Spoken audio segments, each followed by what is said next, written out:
The sound of breaking glass echoed through the abandoned house as Han Jun-seok pushed open the rotting door. What he found inside would shatter every rule he'd lived by for 34 years. A young black woman, barely breathing, clutched a 6-month-old baby to her chest. Her clothes were torn, her face gaunt from hunger, but her eyes burned with a mother's desperate love. When she whispered those 4 words that would change everything, "Please save my daughter," this Korean crime boss had no idea he was about to abandon his empire, his power, and everything he'd built to become something he never thought possible. A father. But some rules are meant to be broken, and some love is worth losing everything for. Snow fell heavily on the deserted streets of Bend, Oregon, creating a silent blanket that muffled any sound. Han Jun-seok adjusted his dark coat while checking his watch. 11:47 p.m. The operation was running perfectly, exactly as planned. His organization didn't tolerate imprecision, and he hadn't reached his position by accepting anything less than flawless execution. "Kang, status report," he spoke quietly into his radio, his breath forming small clouds in the frigid air. "North sector clear, boss. No movement detected," came the immediate response from Kang Min-jae, his most trusted lieutenant. "Yoon has the perimeter secured." "Copy that. Beck, how's the south?" "All quiet here, Jun-seok. Lim has eyes on the main road. We're good to proceed." Baek Jun-ho's voice crackled through the static. The abandoned residential area stretched before them like a ghost town. Foreclosed homes stood like broken teeth against the winter sky, their windows dark and empty. This was supposed to be a simple verification run. Check the area, ensure no unwanted eyes, and confirm the route for tomorrow's major shipment. Nothing complicated, nothing personal. Jun-seok had been running operations like this for over a decade. Clean, efficient, emotionless. The Korean organization he led operated with military precision, and emotions were a luxury they couldn't afford. He'd learned that lesson early, watching his mentor get eliminated for showing weakness. In their world, compassion was a death sentence. The largest house at the end of the street caught his attention. 3 stories, completely dark, with a condemned sign hanging askew on the front gate. Perfect for a final security check. He approached alone, standard protocol for reconnaissance. The front door hung off its hinges, creaking softly in the wind. Broken glass crunched under his boots as he stepped inside. The smell hit him immediately. Dampness, decay, and something else. Something that made his trained instincts sharpen. The beam of his flashlight cut through the darkness, revealing water-stained walls and debris scattered across the floor. He moved methodically through the first floor, checking corners, listening for any sound that didn't belong. Nothing. The stairs groaned under his weight as he climbed to the second floor. More empty rooms, more decay. He was about to radio the all-clear when he heard it. The faintest sound, like a whisper or a sigh. Jun-seok froze, hand moving instinctively to the weapon concealed beneath his coat. He followed the sound to a room at the end of the hallway. The door was slightly ajar, and through the gap, he could see a faint movement. He pushed the door open slowly, flashlight raised. What he saw stopped him cold. In the corner of the room, huddled against the wall, sat a young woman. She couldn't have been more than 28, her dark skin pale from cold and exhaustion. Her clothes were torn and dirty, hanging loosely on her thin frame. But it wasn't her condition that made Jun-seok's breath catch. It was the tiny bundle she held against her chest. A baby, maybe 6 months old, wrapped in what looked like a torn blanket. The infant was nursing, completely oblivious to the cold and desperation surrounding her.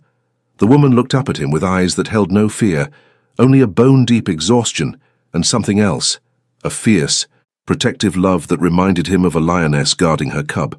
She didn't try to run or hide. She just held her baby closer and waited.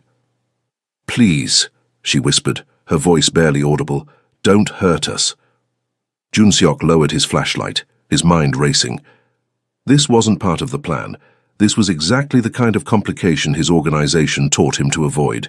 Civilians were problems. Witnesses were liabilities. The smart move, the safe move, was to walk away and pretend he'd never seen them. But something in her eyes held him frozen. "What are you doing here?" he asked quietly, his English accent free despite Korean being his first language. We have nowhere else to go," she replied, her voice stronger now but still shaking from cold. "I'm sorry. We'll leave. Just give me a minute to—" She tried to stand but swayed dangerously. Junseok found himself stepping forward before he could stop himself. "Don't," he said, raising a hand. "Don't move. You're hypothermic." The baby made a small sound, and the woman looked down with such tenderness that something twisted in Junseok's chest. He'd never seen love like that. Pure, selfless, absolute. "What's your name?" he heard himself ask. "Evelyn," she whispered. "Evelyn Harper, this is Lily." "How long have you been here, Evelyn?" 3 days, maybe 4. I lost track." Her words were starting to slur slightly. "My husband, Nathan, he died 2 weeks ago. Work accident, no insurance. They took our apartment. I had nowhere." She trailed off, her eyes fluttering. The baby, Lily, had stopped nursing and was making small, distressed sounds. Junseok's radio crackled. "Boss, everything okay up there? You've been quiet for 10 minutes." He looked at Evelyn, at tiny Lily, at the desperation and love and slowly fading hope in this mother's eyes. Every rule he'd ever learned screamed at him to walk away. Report the location as clear. Let someone else deal with this problem. Instead, he pressed the radio button. "All clear, heading back down. Give me 5 more minutes." He turned back to Evelyn, who was watching him with a mixture of confusion and desperate hope. "Listen to me carefully," he said, kneeling down to her level. "You're in serious danger here. This cold will kill you both if you stay another night." "I know," she whispered, tears starting to freeze on her cheeks. "But I can't. The shelters, they'll take her away. They'll say I'm unfit. I can't lose her. She's all I have left of Nathan. She's all I have left of anything." The baby started crying, a thin, weak sound that cut through Junseok like a blade. Evelyn tried to comfort her, but her movements were becoming sluggish. Hypothermia was setting in fast. "Please!" Evelyn looked up at him, and in that moment Junseok saw something that would haunt him forever. A mother's love so pure it was willing to die rather than risk losing her child. "Please, save my daughter." Those 4 words hit him like a physical blow. In his world, people begged for their own lives, for mercy, for another chance. But this woman, dying in front of him, wasn't asking for herself. She was asking for her baby. Junseok stared at her for a long moment, feeling something crack inside his chest. Every rule, every lesson, every survival instinct he'd developed over 34 years was screaming at him to walk away. Instead, he took off his coat. "Here," he said, wrapping it around both Evelyn and Lily. "This will help with the cold." Evelyn's eyes widened in surprise. You're helping us? I'm going to get you both out of here," he said, though he had no idea how or why he'd just made that promise. "Boss?" The radio crackled again. "We need to move soon, the schedule. Copy that on my way down." He looked at Evelyn again. "I have to go now, but I'm coming back. Do you understand? I'm coming back for both of you." "Why?" she whispered. "Why would you help us?" Junseok paused at the door, not sure how to answer a question he couldn't answer for himself. "Because," he said finally, "some things are more important than rules." The drive back to the hotel was the longest 20 minutes of Junseok's life. His mind raced as he tried to process what had just happened. In the span of 15 minutes, he'd gone from conducting a routine security check to promising aid to 2 complete strangers who could compromise everything he'd built. "Operations complete," he announced to his team as they gathered in the hotel lobby. "Area secure for tomorrow's run." Kang Min-jae studied his boss's face carefully. After 8 years of working together, he could read Junseok's moods better than anyone. "Everything all right? You seem distracted." "Just tired," Junseok replied, but his mind was already racing ahead to logistics. Food, medical attention, somewhere warm and safe. "Get some rest. We have an early start tomorrow." As his team dispersed to their rooms, Junseok sat alone in his suite, staring out at the snow-covered city. The smart play was obvious. Forget what he'd seen, complete the mission, return to Seattle. Evelyn and Lily weren't his responsibility. He had his own organization to think about, his own people to protect, but every time he closed his eyes, he saw Lily's tiny face and heard Evelyn's whispered plea, "Please save my daughter." At 2 a.m. he made his decision. Junseok quietly gathered supplies from the hotel, blankets from housekeeping, food from the kitchen, a first aid kit from behind the front desk. Howard Bennett, the night manager, didn't ask questions when Jun Seok slipped him $500 for his discretion. The drive back to the abandoned house felt like a journey to another world. With each mile he was moving further away from everything he'd known, everything he'd been taught to value. The house was silent when he returned. For a terrifying moment, he thought he was too late. Then he heard it, Lily's weak crying from upstairs.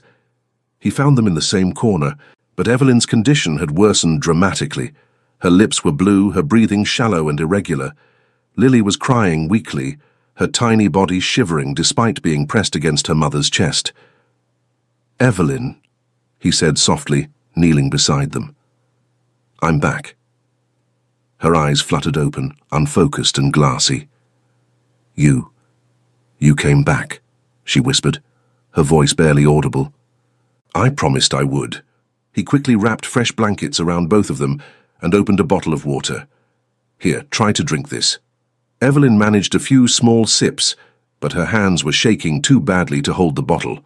Jun Seok helped her, then carefully took Lily into his arms. The baby was so light, so fragile.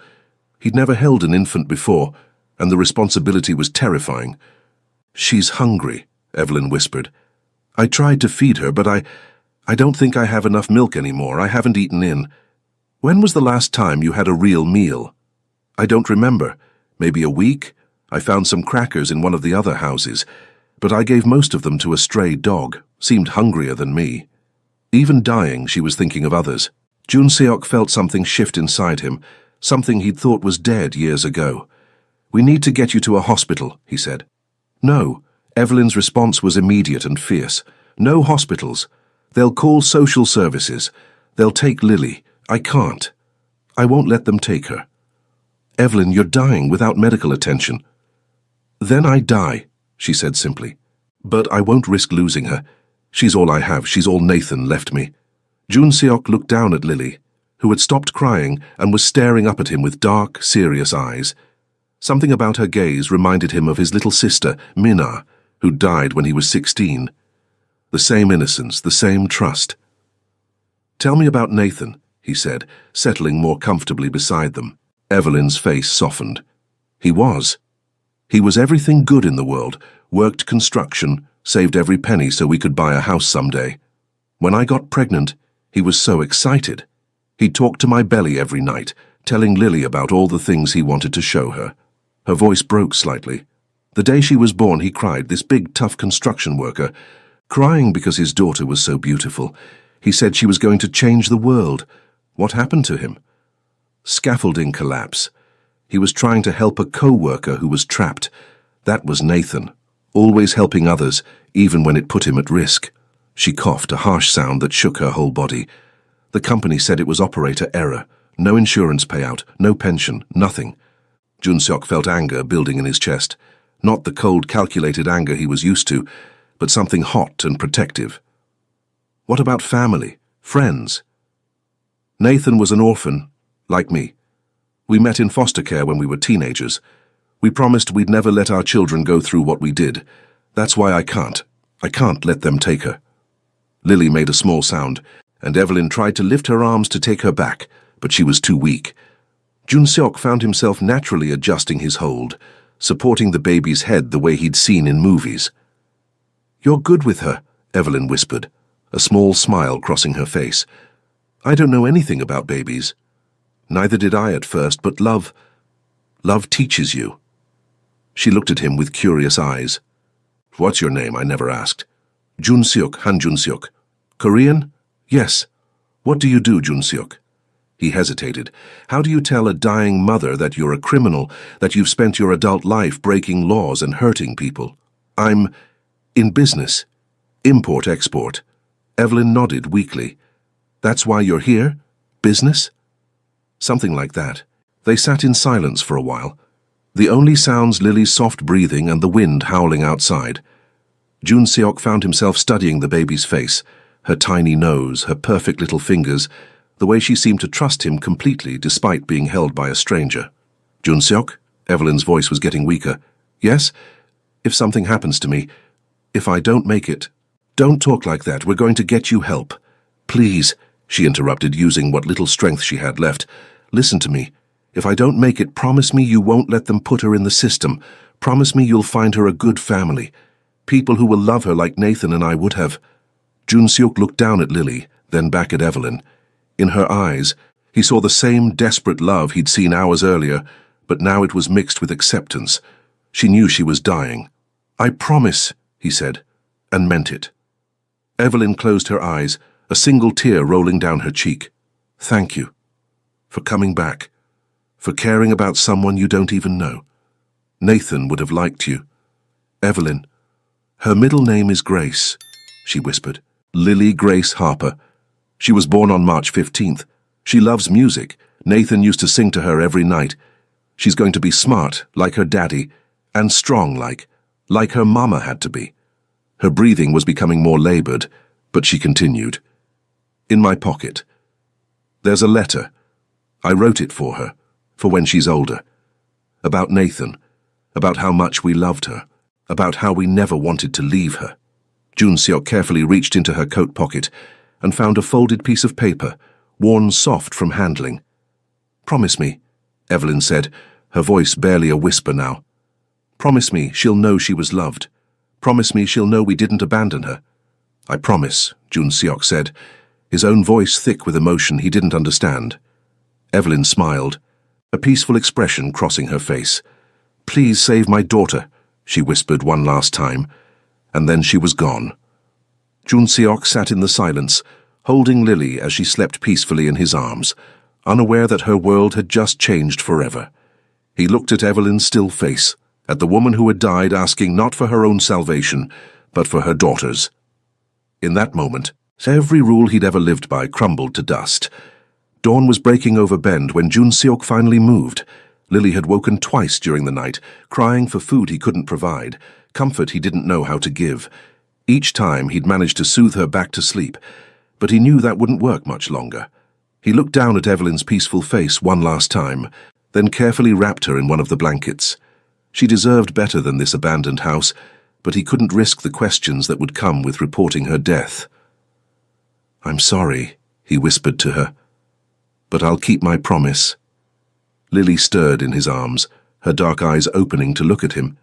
She didn't cry this time, just watched him with that same serious expression that had struck him the night before. "Okay, little one," he said softly. "Let's figure this out."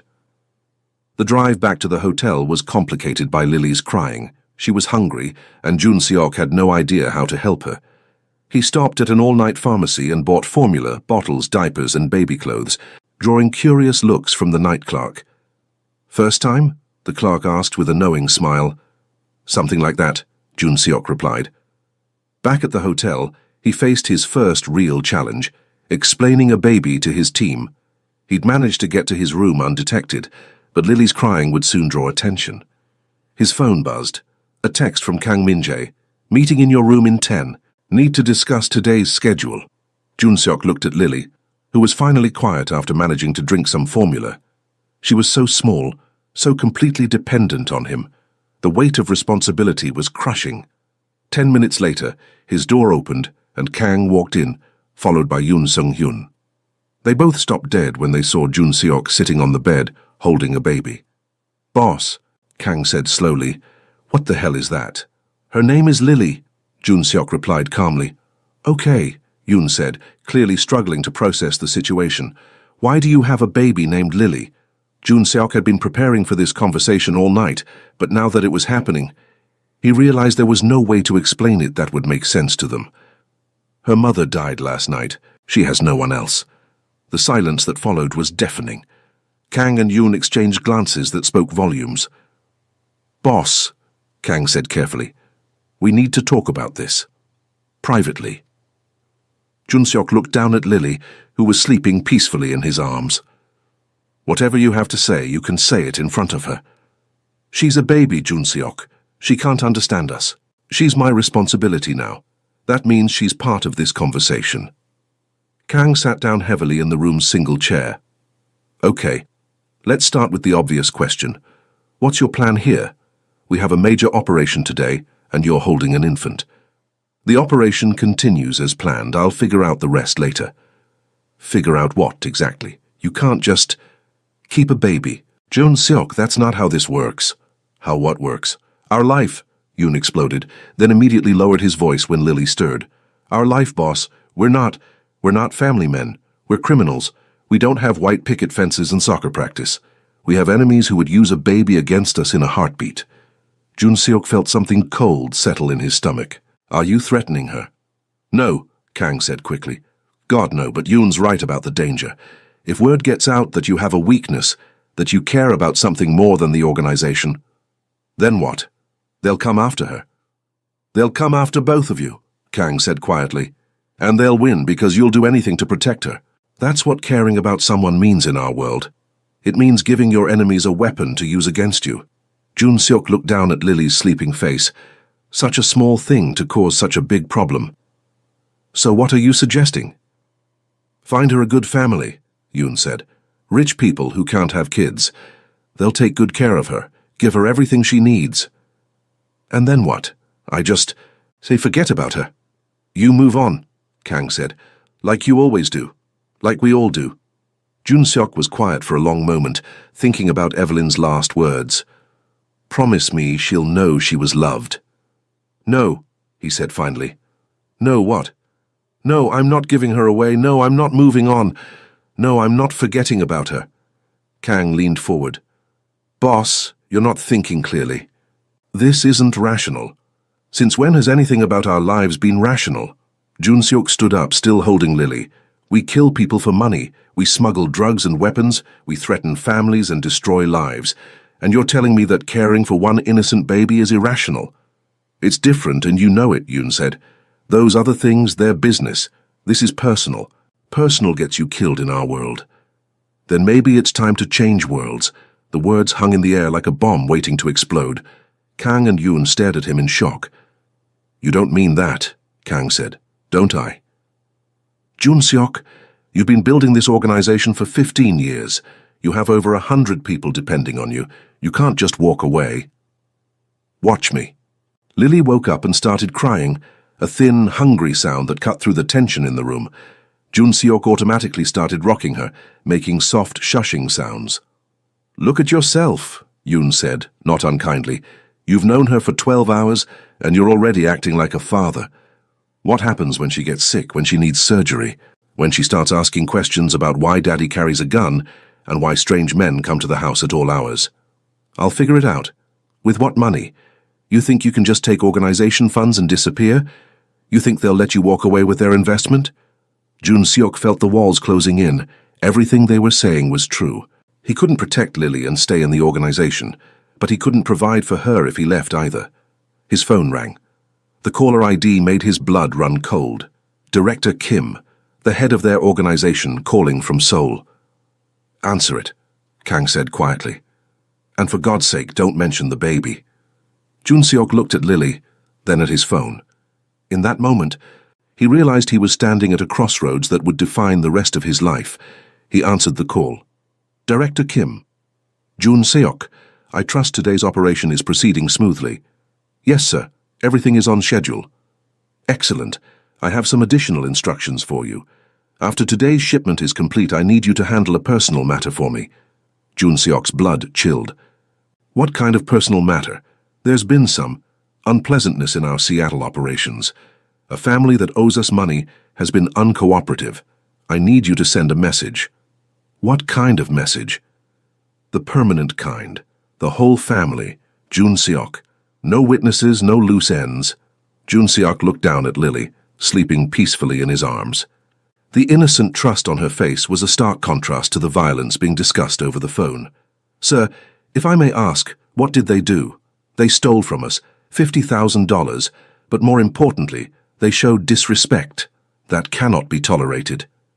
$50,000, the same amount Jun Seok had in his personal account.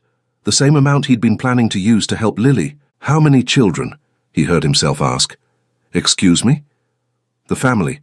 How many children do they have? There was a pause. Why does that matter? I like to know the scope of the operation. 2 children, young ones. Does that change anything?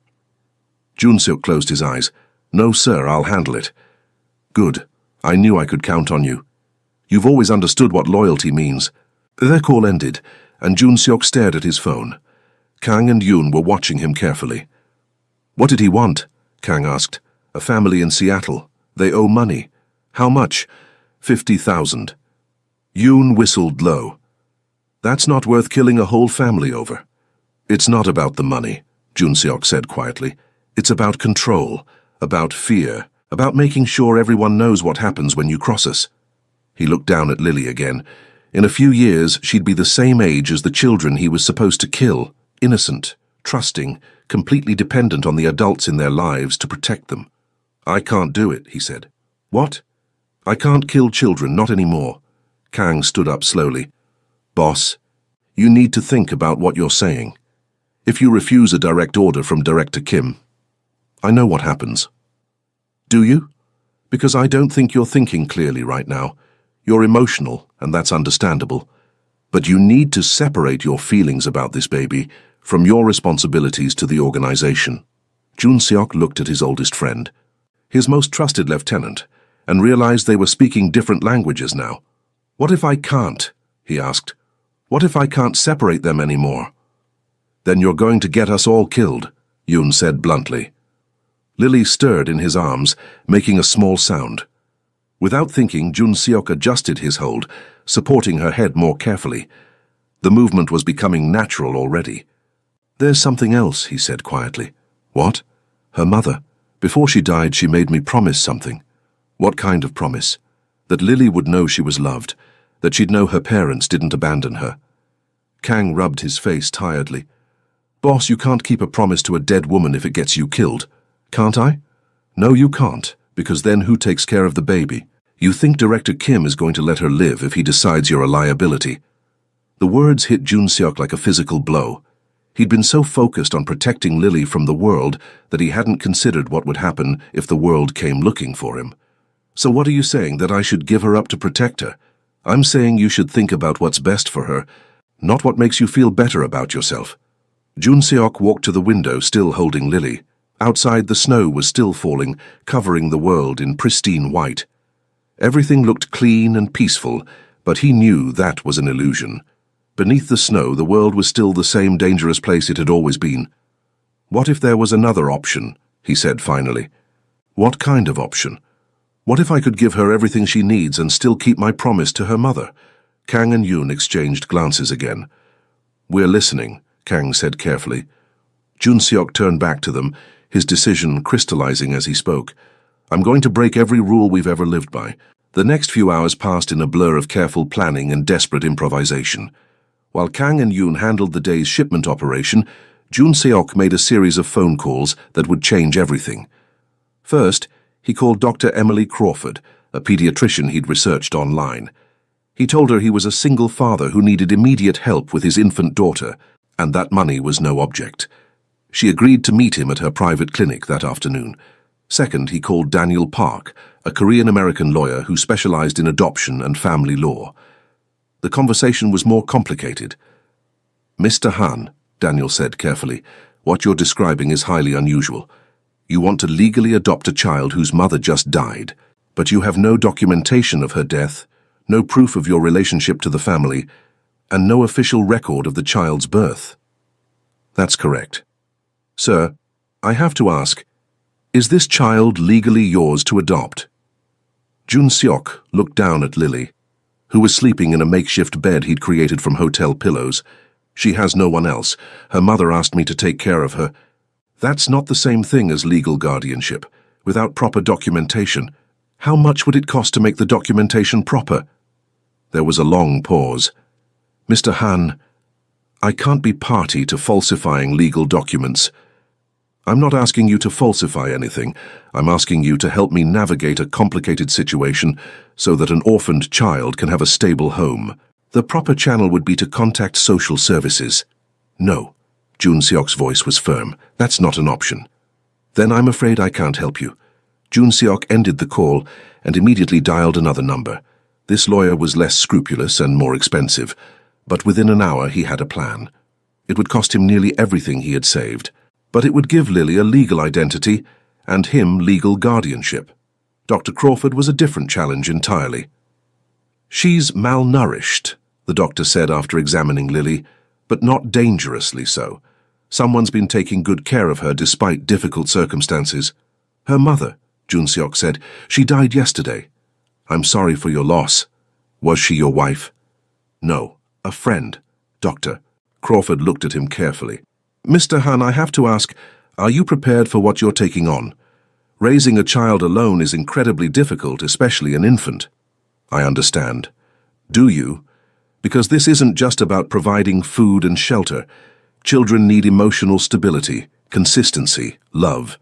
They need someone who can put their needs first, always." Jun-seok thought about Evelyn's last words, about the promise he'd made. "She'll have that. How can you be sure?" "Because I've already started loving her." The words surprised him as much as they surprised the doctor, but as soon as he said them, he realized they were true. Somewhere in the past 24 hours, this tiny person had become the most important thing in his world. "Doctor." Crawford smiled for the first time since they'd met. "In that case, let me give you some advice about formula feeding and sleep schedules." By evening, Jun-seok had a legal identity for Lily, a pediatrician who would provide ongoing care, and a crash course in infant care. What he didn't have was a plan for dealing with his organization. That problem solved itself when his phone rang at 9 p.m. "The shipment was intercepted," Kang said without preamble. "Federal agents were waiting at the drop point." Jun-seok felt his blood turn to ice. "How many of our people were arrested?" "None. We got tipped off at the last minute and aborted, but Jun-seok, someone leaked the information. Someone in our organization is working with the feds." "Do we know who?" "Not yet. But Director Kim is flying in tomorrow to handle this personally. He wants everyone in Seattle for a full investigation."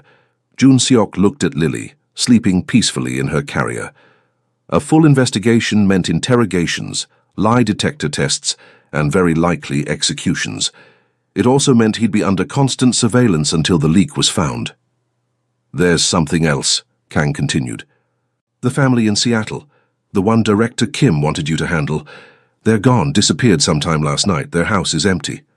"Gone where?" "No one knows, but Director Kim thinks it's connected to the leak. He thinks they were warned." Jun-seok closed his eyes. The walls were closing in from all sides. "Kang, I need you to listen to me very carefully." "I'm listening." "I want you to take Yoon and get out of Oregon tonight. Drive straight to Seattle, check into a hotel, and wait for Director Kim. Tell him I'm handling some loose ends here, and I'll be there tomorrow." "What kind of loose ends?" "The kind that don't concern you." There was a long pause. "Boss, what are you planning?" "I'm planning to keep my promise to a dying woman." Jun-seok. "This isn't a discussion, Kang. This is an order. Take Yoon and go to Seattle. Don't look back, don't ask questions, and don't try to contact me until I contact you. And if Director Kim asks where you are, tell him the truth. Tell him I'm dealing with a personal matter. He's not going to like that. I know." Jun-seok ended the call and immediately started packing. He had maybe 6 hours before Director Kim realized he wasn't coming to Seattle, and maybe 12 hours before they started looking for him seriously. He looked around the hotel room that had become Lily's first real home. In the past day, he'd changed more diapers than he'd thought possible, learned to mix formula in the dark, and discovered that he could function on 2 hours of sleep if the alternative was letting her cry. He'd also realized something that terrified him. He would do anything to protect her, anything at all. His phone buzzed with a text message from an unknown number. "We need to talk. A friend."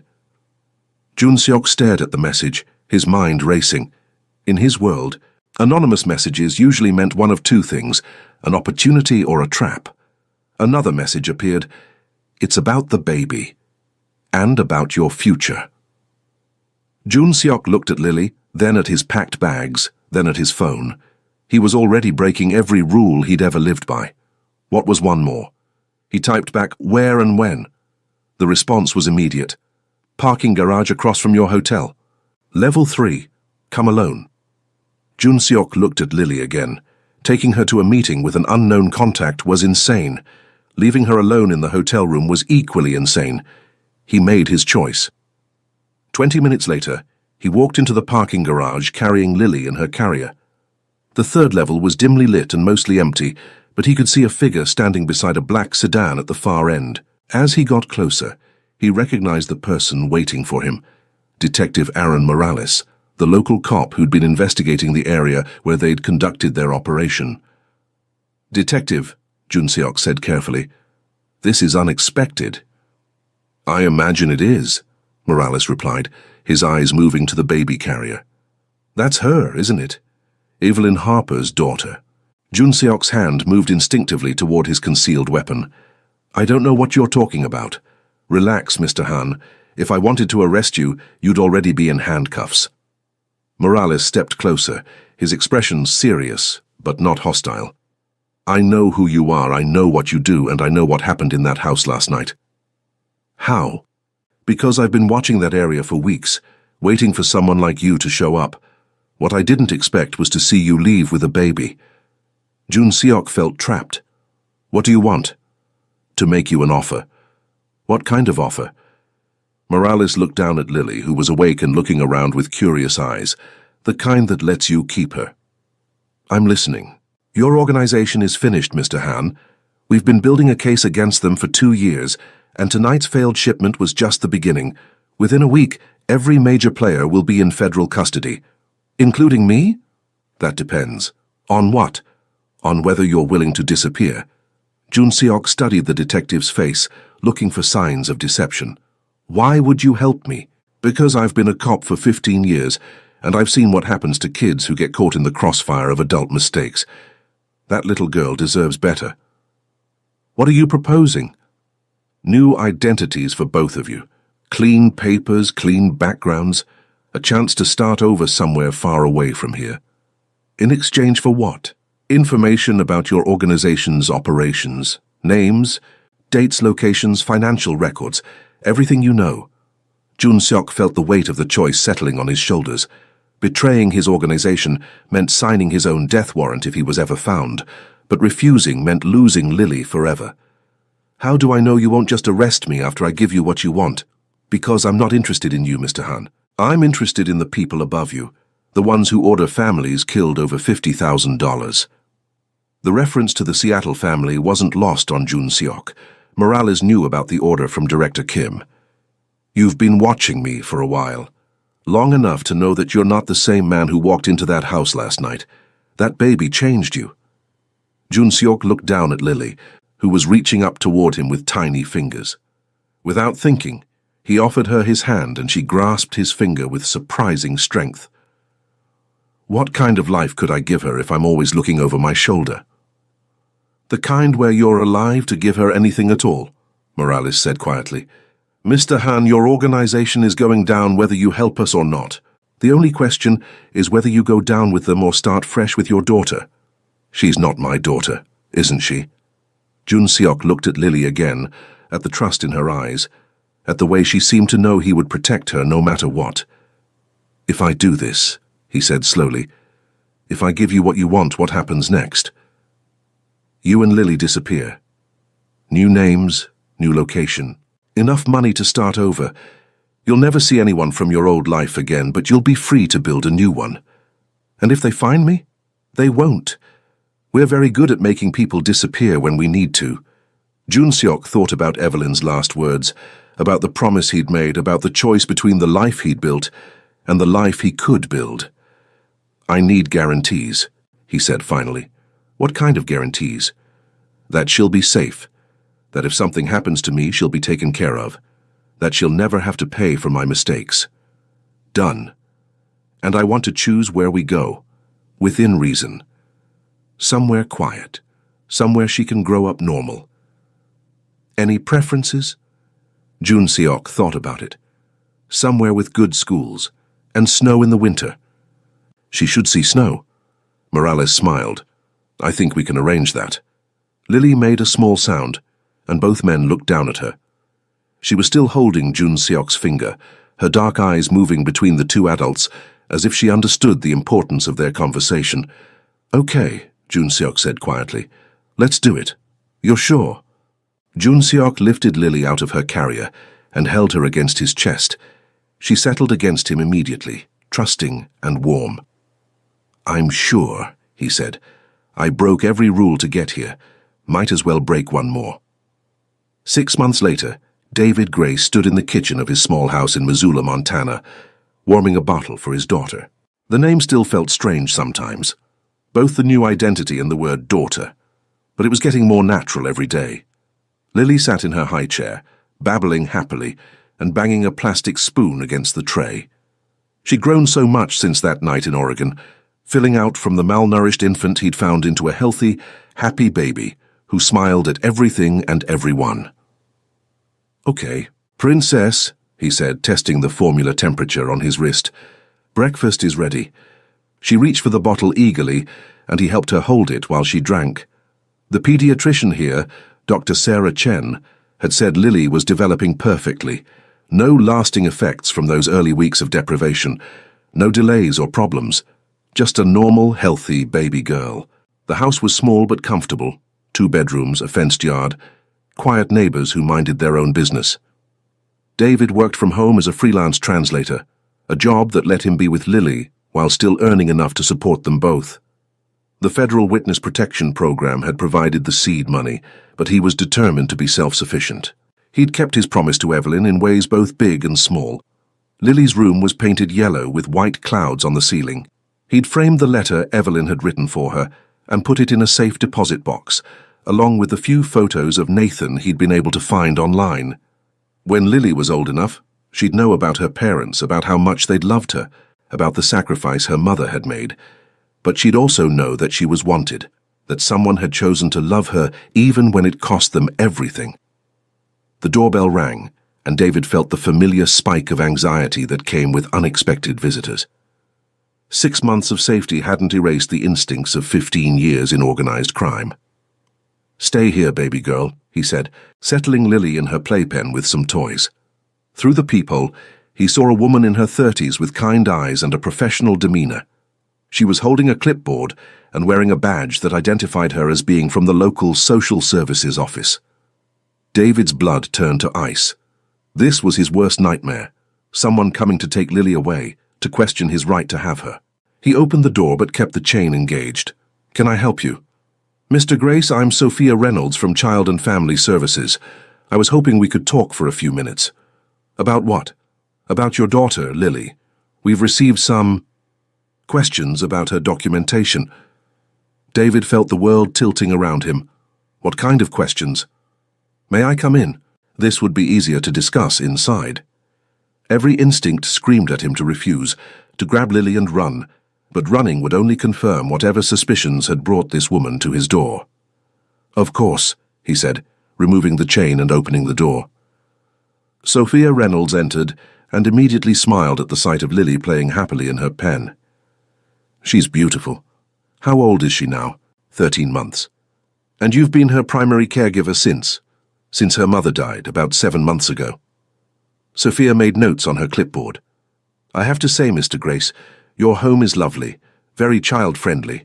Lily seems happy and well cared for. Thank you. The reason I'm here is that we've been trying to verify Lily's birth records, and we've run into some inconsistencies." David's mouth went dry. "What kind of inconsistencies?" "Well, according to our records, Lily Grace Harper was born in Portland, Oregon, but there's no record of her mother's death in that state. There's also no record of you being granted legal guardianship through the normal channels." "It was a complicated situation," David said carefully. "I'm sure it was. That's why I'm here, to help sort it out. You see, when children don't have proper documentation, it can cause problems later. School enrollment, medical care, that sort of thing." Sophia sat down across from David, her expression sympathetic but professional. "Mr. Grace, I want you to know that my primary concern is Lily's welfare. She's clearly thriving in your care, and I have no intention of disrupting that unless absolutely necessary. But I do need to understand how she came to be in your care. The official story doesn't quite add up." David looked at Lily, who had abandoned her toys and was pulling herself up on the side of the playpen, trying to get his attention. She'd started walking a few weeks ago, and her favorite game was escaping from any enclosed space. "Her mother was a friend," he said finally. She was in a bad situation. Homeless, no family support. When she died, there was no one else." And the father? Died before Lily was born. I see. Sophia made more notes. Mr. Grace, I'm going to be honest with you. The documentation you provided when you moved here appears to be professionally created. David felt his heart stop. I don't understand. The birth certificate, the guardianship papers, even your own identification. They're all technically valid, but they show signs of being produced by someone with access to official systems and considerable expertise. She looked up from her clipboard, her eyes kind but serious. In my experience, that usually means one of two things. Either you're involved in something illegal, or you're trying to escape from something illegal. David stared at her, unsure how to respond. Lily chose that moment to succeed in climbing out of her playpen, landing on her bottom with a soft thud, and immediately crawling toward him. Dada, she said clearly, reaching up to be picked up. It was the first time she'd said the word, and despite everything, David felt his heart swell with pride and love. He lifted her into his arms and she immediately snuggled against his chest. She loves you, Sophia observed. I love her too. That's obvious. Which is why I'm going to make you an offer, Mr. Grace. What kind of offer? The kind where we make this situation official and legal, no questions asked about the past. David stared at her. Why would you do that? Because I've been doing this job for 10 years, and I've learned to recognize when a child is truly loved and well cared for. Lily is both of those things. Whatever brought you two together, whatever mistakes were made along the way, the result is a happy, healthy child with a devoted father. I'm not her biological father. Biology doesn't make a family, Mr. Grace. Love does. Choice does. Commitment does. You've been her father in every way that matters for 7 months. Lily babbled something and patted David's cheek with her tiny hand. He kissed her forehead, breathing in the sweet scent of baby shampoo and innocence. What would I need to do? He asked. Formal adoption proceedings. It'll take a few months, but at the end of it, you'll be Lily's legal father in every sense. No more questions, no more documentation issues. And you won't investigate how we got here. Mr. Grace, some stories are better left untold. What matters is where you go from here. David looked down at Lily, who was getting sleepy in his arms. Her eyes were drooping, and she was making the soft humming sound she always made when she was content. Okay, he said quietly. Let's make it official. Sophia smiled. I'll start the paperwork this week. After she left, David sat in his living room holding Lily as she napped. Through the window he could see snow beginning to fall, the first snow of the season. Lily would love it when she woke up. She'd press her face against the glass and laugh at the swirling flakes, just like she did with everything else that caught her attention. He thought about Evelyn, about the promise he'd made in that cold, abandoned house. Lily would know she was loved. She would know her parents hadn't abandoned her. But she would also know that sometimes love meant making impossible choices, breaking every rule, and starting over completely. His phone buzzed with a text from Detective Morales, who checked in every few months. How are you both doing? David typed back, We're good. Really good. Any regrets? David looked down at Lily's sleeping face, at the trust and peace written there. He thought about the life he'd left behind, the power, the money, the respect that came from fear. Then he thought about this life, quiet mornings, first words, tiny hands that reached for him when she was scared. None, he typed back, not a single one. Outside, the snow continued to fall, covering the world in fresh white. Inside, David Grace held his daughter and watched the flakes dance past the window, each one unique and perfect in its own way, just like the family they'd become.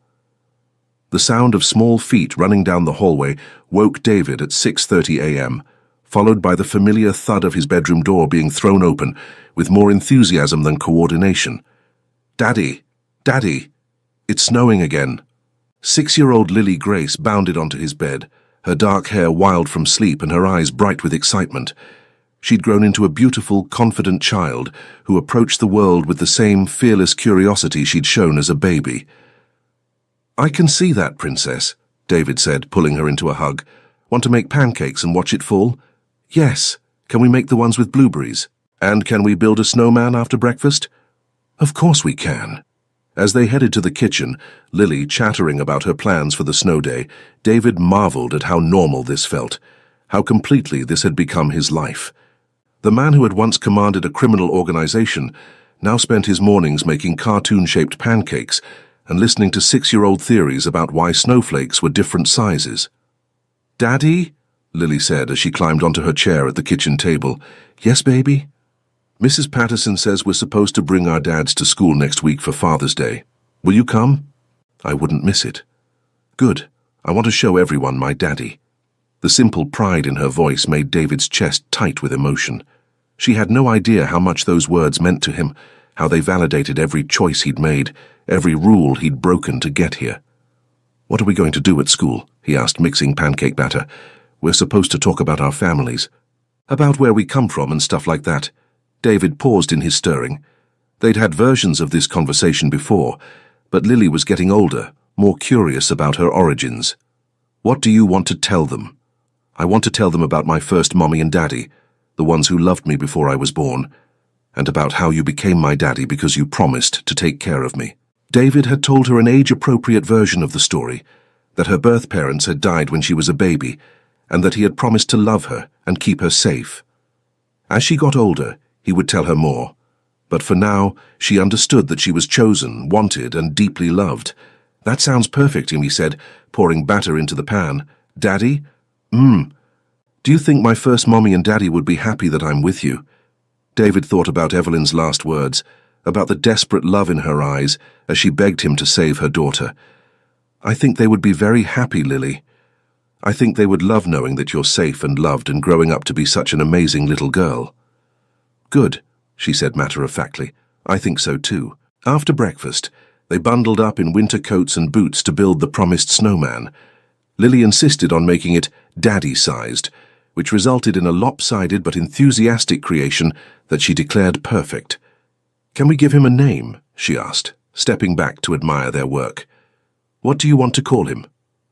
"Nathan," she said without hesitation. "Like my first daddy." David felt his throat tighten. "That's a beautiful name, Princess." "I think he would like our snowman. Do you think he can see us from heaven?" "I think he can. And I think he's very proud of you." They spent the morning playing in the snow, having snowball fights and making snow angels. Lily's laughter echoed through the quiet neighborhood, a sound of pure joy that never failed to make David smile. Later, as they sat by the fireplace with hot chocolate, Lily curled up against his side with a book. "Daddy, will you read to me?" "Of course." As he read about brave princesses and magical kingdoms, David thought about the journey that had brought them here. 7 years ago, he had been Han Jun-seok, a man who solved problems with violence and measured success in fear and money. Now he was David Grace, a man whose greatest achievement was the trust of a little girl who called him Daddy. He had broken every rule of his old life to build this new one. He had betrayed his organization, abandoned his identity, and walked away from everything he had once thought mattered. And he would do it all again in a heartbeat. "Daddy?" Lily's sleepy voice interrupted his thoughts. "Yes, baby. I love you. I love you too, Princess. More than all the stars in the sky." "That's a lot," she said with a yawn. "It is, but not as much as I love you." She giggled softly and settled more comfortably against him. Within minutes, she was asleep, her breathing deep and peaceful. David looked down at her face, still amazed by the miracle of her presence in his life. This little girl had saved him in ways she would never know.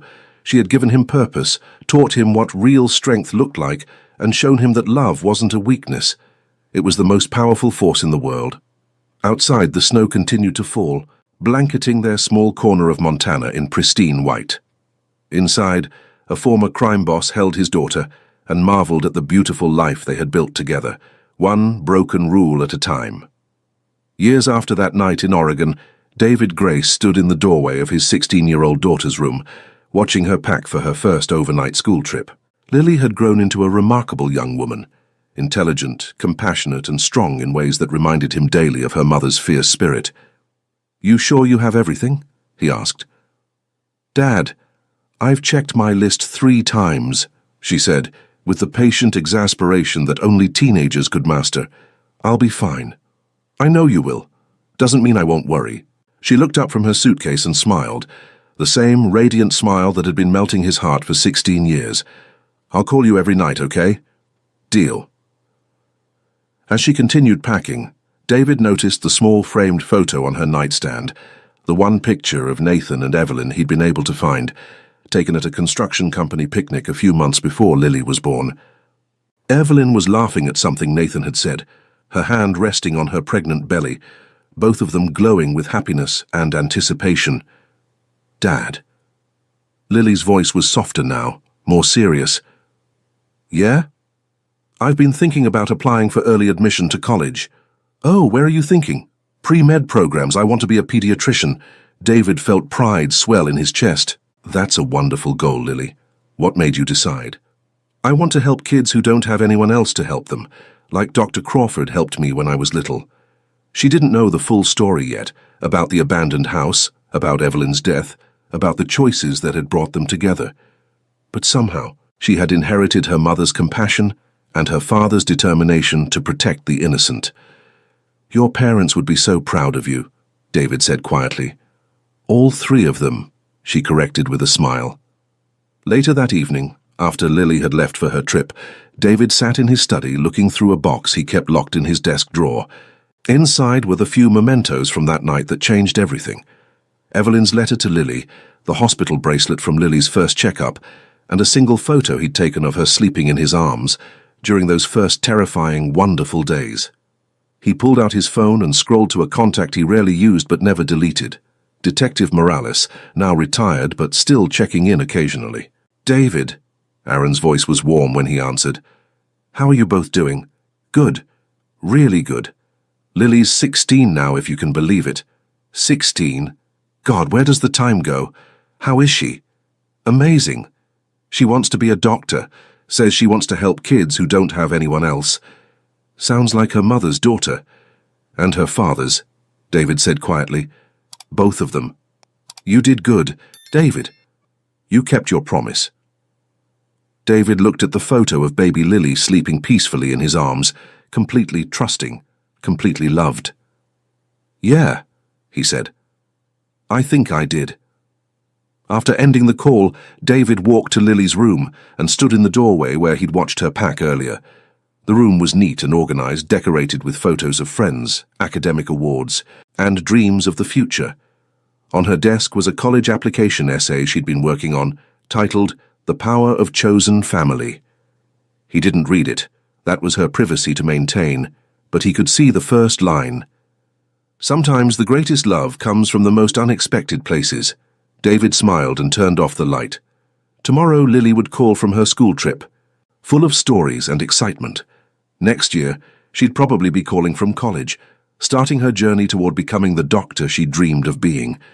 And someday, she'd have a family of her own, passing on the love and strength that had carried her through her first 16 years. The promise he'd made to a dying mother in an abandoned house had been kept.